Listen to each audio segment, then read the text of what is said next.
Hello guys, ഇന്ന് ഞാൻ വന്നിരിക്കുന്നത് നമ്മളെ ക്രാഫ്റ്റിനെ പറ്റിയുള്ളതാണ്. പിന്നെ എല്ലാവരോടും ഫസ്റ്റ് സോറി എന്ന് പറഞ്ഞു തുടങ്ങാം. കാരണം ഞാൻ കഴിഞ്ഞ വീഡിയോ പറഞ്ഞായിരുന്നു എനിക്ക് ഈ ഡാൻസ് മടുത്ത് യൂട്യൂബിലിടാൻ. അത് ഞാൻ എന്തോ ഒരു ചിന്തയിൽ പറഞ്ഞു പോയതാണ്. സോ ആരും അത് കാര്യമാക്കി എടുക്കരുത്. സോറി. ഓക്കെ, നിങ്ങൾ സോറി പറഞ്ഞാൽ നിങ്ങൾ വിശ്വസിക്കായിരിക്കും, അല്ലാതെ നിങ്ങൾ എന്ത് ചിന്തയാണെന്ന് വിചാരിക്കില്ലേ. ഓക്കെ, അപ്പം നമുക്ക് നമ്മുടെ കാര്യത്തിലേക്ക് പോവാം. ഇന്ന് ഉണ്ടാക്കുന്നത് ഞാനൊരു സാധനമാണ്. സാധനത്തിൻ്റെ പേരൊന്നും അറിയില്ല. ആൻഡ് അത് ഞാൻ ആരെയും കോപ്പി അടിച്ച് ചെയ്യല്ല. അത് ഞാൻ ഫസ്റ്റ് പറഞ്ഞേക്കാം. കോപ്പി അടിച്ച് ചെയ്യുന്നതേ അല്ല, ഒരാളെ വീഡിയോ കണ്ട് ചെയ്യുന്നതാണ് എന്ന് ഞാൻ ആദ്യം പറയാം. ഓക്കെ,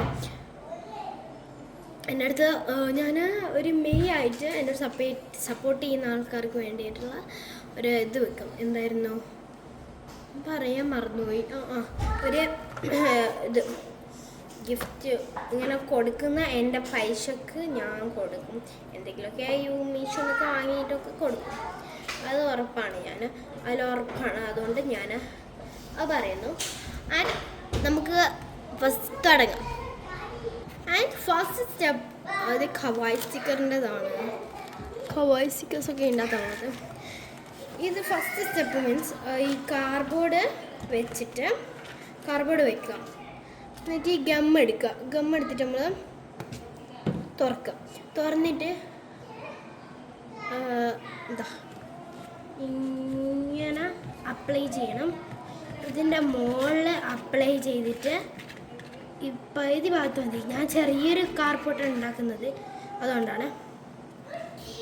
എന്നിട്ട് ഇതിൻ്റെ മുകളിൽ വെക്കുക. ആൻഡ് ഇതിൻ്റെ ടോപ്പിലായിട്ട് എന്തെങ്കിലും പിക്ചർ വരക്കണേ. അങ്ങനെ വരക്കണം. ഞാൻ കാണിച്ചു തരാം. ഫസ്റ്റ് ഞാൻ ടോപ്പിൽ പിക്ചർ വരക്കല്ലേ, ഞാൻ കാണിച്ചു തരാം. ആൻഡ് നിങ്ങളിവിടെ ടോപ്പിൽ മണ്ടലല്ല ടോപ്പിൽ ഇവിടെ ഈ ഒരു ഭാഗത്ത് നിങ്ങൾ സ്റ്റിക്കർ ഒട്ടിക്കുകയോ എന്തെങ്കിലും പിക്ചർ വരയ്ക്കുകയോ ചെയ്തോ.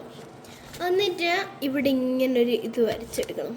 ഇങ്ങനൊരു ഇതിപ്പോൾ പറയാ, നിങ്ങൾ കാണുന്നില്ലേ, താഴെ ഒരു വരണ്ടേ, ഇതിൻ്റെ അടുത്ത് കാണുന്നില്ല എനിക്ക് തോന്നുന്നു.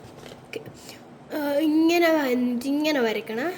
എങ്ങനെ ഇവിടെ ഇങ്ങനെ വന്നിട്ട് ഇങ്ങനെ ആക്കിയിട്ട് ഇങ്ങനെ വന്നിട്ട് ഇതിൻ്റെ മുകളിൽ കൂടെ ഒന്ന് വരച്ചെടുക്കാം. എന്നിട്ട് അത് കട്ട് ചെയ്തിട്ട് എടുക്കാം. ഒട്ടിച്ച് കഴിഞ്ഞല്ലോ അപ്പോൾ നമ്മളിങ്ങനെ കട്ട് ചെയ്തെടുക്കണം. കട്ട് ചെയ്തിട്ട് അനി ഞാൻ പറഞ്ഞുതരാം മെയിൻ സ്റ്റെപ്പ്. ഇനി നമ്മൾ ഈ പാഡ് പോലെ നമുക്ക് യൂസ് ചെയ്യാം. മറ്റേ ഇതുണ്ടല്ലോ റൈറ്റിംഗ് പാഡ്, അതേപോലെ ഇതിൻ്റെ മുകളിൽ വെച്ച് എഴുതലല്ല. നമുക്ക് ഇഷ്ടമുള്ള കളർ പേപ്പർ ഞാൻ മീൻസ് ഇവിടെ കളറും കൊടുക്കാവേ. ഞാൻ പെട്ടെന്നൊരു എളുപ്പപ്പണി ആയിക്കോട്ടെ എന്ന് വെച്ചിട്ടാണ് ഇവിടെ ഇങ്ങനെ ആക്കിയത്. മീൻസ് അങ്ങനെ കളർ പേപ്പർ ആക്കി. ഇനി അടുത്തത് സ്റ്റെപ്പ് ഞാൻ കാണിച്ചു തരാം. അതിൻ്റെ അകത്ത് വെക്കാൻ പറ്റുന്ന കുറച്ച്, അതിൻ്റെ ഉള്ളിൽ വെക്കാൻ കൊള്ളുന്ന കുറച്ച് പേപ്പർ ആക്കിയിട്ട് അതിൻ്റെ അകത്ത് കുറച്ച് വര ഇട്ട് കൊടുക്കുക. നിങ്ങൾക്ക് വര വേണ്ടെങ്കിൽ വര ഇടണ്ട. ഇപ്പം അതിൻ്റെ അകത്ത് എഴുതാൻ വേണ്ടിയിട്ടുണ്ട് ട്രൈ പേപ്പർ. ഓക്കെ, അപ്പം ഞാൻ അടുത്ത സ്റ്റെപ്പ് എനിക്ക് കാണിച്ചു തരാം. അടുത്ത സ്റ്റെപ്പ് ഗ്ലൂ എടുത്ത് നോക്കിയാൽ നമുക്ക് ഗമ്മിൻ്റെ ഓക്കെ, എടുത്തിട്ട് ഒരു പേപ്പർ എടുക്കാം.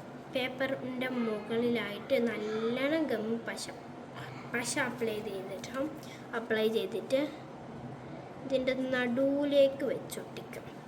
അതിൻ്റെ മുകളിൽ അടുത്തതിൻ്റെ മുകളിൽ വെച്ചിട്ട് അതിൻ്റെ മുകളിൽ ഒട്ടിക്കാം. അതേപോലെ 4 എണ്ണവും ചെയ്യണം.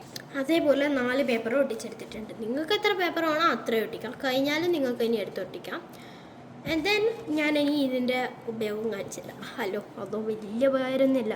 ഞാൻ എൻ്റെ പേരാണ് ഇവിടെ എഴുതാൻ പോകുന്നത്.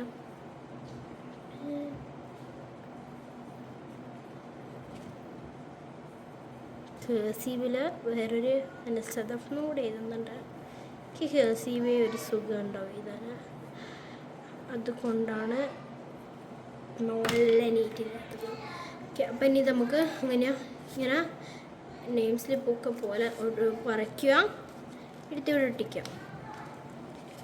ആൻഡ് ഇവിടെ കട്ടിയിലൊട്ടിപ്പോവും കേട്ടോ, കട്ടിയിലൊട്ടിപ്പോവും. ഇതിപ്പം വരയ്ക്കാൻ പറ്റുന്നൊന്നല്ല ശരിക്കും. പറിക്കലല്ല. എന്നിട്ട് അടുത്ത പേജ് എടുക്കുക, എഴുതുക, അടുത്ത പേജ് എടുക്കുക, എഴുതുക, അങ്ങനത്തെ സാധനമാണ്. ഓക്കെ, അപ്പോൾ എല്ലാവർക്കും ഇത് ഇഷ്ടപ്പെട്ടാൽ ലൈക്ക്, ഷെയർ, സബ്സ്ക്രൈബ്. ഇന്നത്തെ വീഡിയോ അപ്പം ഇത്രയുള്ളൂ. ബൈ.